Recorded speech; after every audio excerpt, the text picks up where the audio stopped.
a Avanzando en la Tercera Edad.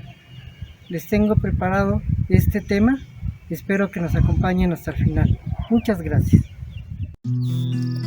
Avanzando en la Tercera Edad.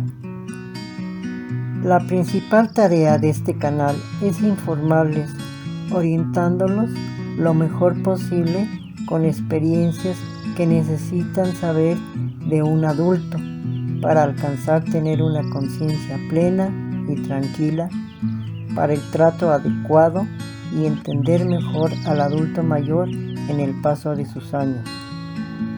Videos cortos para mejor comprensión. Es importante que los jóvenes como los adultos vean juntos o por separados estas informaciones para poder entender y comprender el trato que necesitamos dar. La experiencia adquirida por el cuidado de mi madre y el proceso de la vida para salir adelante con su deterioro físico, mental y emocional, he sentido la necesidad de poder transmitirles las experiencias obtenidas a los que lo necesitan convivir con gente adulta mayor. Saber cómo tener una convivencia sana con nuestros adultos mayores y nuestros familiares.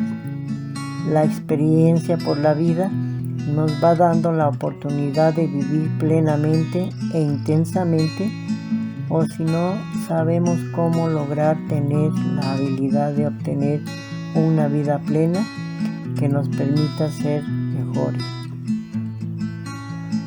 Cuando por necesidad recae la responsabilidad de cuidar a alguien mayor, el objetivo es de ayudar a entender, a hacer en lo cotidiano, viviendo y cuidando a una persona adulta mayor.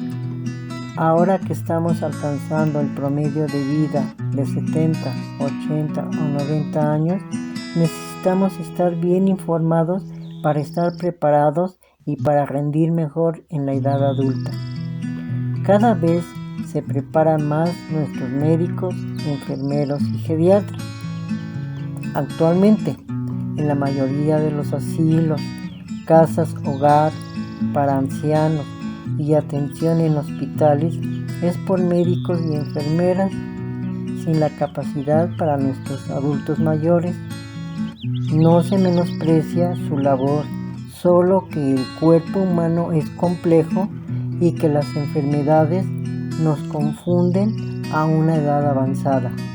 Para conocer o ser un cuidador o un adulto mayor es necesario saber cómo se debe actuar física, mental y emocionalmente por los riesgos que se pueden enfrentar el cuidador familiar si éste no llega a cuidarse él mismo.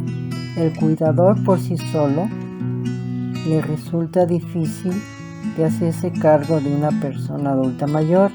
Debemos de tomar en cuenta que como familiares estaremos de acuerdo en apoyar económicamente, presencialmente, así como la distribución de nuestro tiempo para apoyar eventualmente y no se responsabilice solo a una persona y para hacer las compras de los alimentos, pañales y medicamentos. Estar al pendiente de los gastos eventuales que pueden surgir, gastos médicos, exámenes médicos, equipo de auxilio para el cuidado y la planeación de los gastos de inhumación cuando sea necesaria.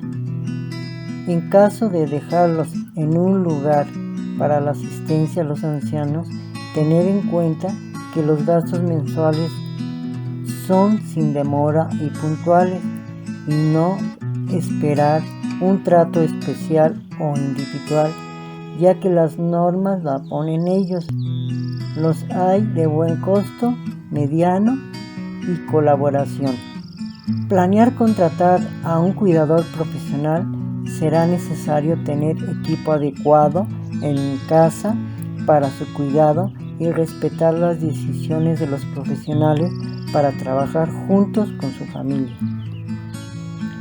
el conocimiento de los síntomas para tratar enfermedades que se van presentando por los años y el deterioro físico, mental y emocional que las van deteriorando.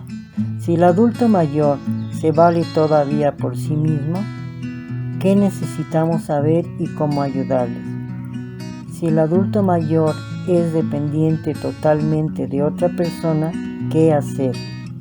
Si el adulto mayor tiene alguna discapacidad física, necesitamos saber para ayudarle de una manera adecuada para que sus días no sean tan difíciles. La alimentación y los complementos alimenticios es importante estar bien orientados para facilitarles la ayuda que necesitan de nosotros. ¿Qué preparación necesitamos para cuidar de la mejor manera a nuestro adulto mayor o el autocuidado? Como preparación para una vida consciente y pendiente de saber actuar por uno mismo. Cuando un adulto mayor se queda solo y no tiene a nadie, ¿cómo valerse a sí mismo? Comportamiento del adulto mayor en su alimentación cuando se están presentando comportamientos al rechazo de los alimentos, la pérdida del sabor, su temperatura y la falta de apetito, y por las reacciones a los fármacos, su situación emocional puede variar. Preparación informativa para mantener el equilibrio físico, emocional y mental del cuidador guía. La finalidad de las experiencias que se van a dar es para el trato digno, equilibrado del cuidador y los familiares a la persona adulta mayor que necesita tener más atención. Otro objetivo es el rescate de los valores para que estos nos ayuden a dar un trato que tanto necesitan nuestros adultos como nosotros para vivir en armonía y tranquilidad con todos los familiares y amigos. Dios en nuestra vida. Si necesitan que se les dé una información personal, con gusto les daría un video para enriquecernos de conocimientos todos. Gracias. Hemos llegado al final de este video. Los invito a que para la próxima semana estén pendientes del próximo que les tengo preparado. Gracias por su atención.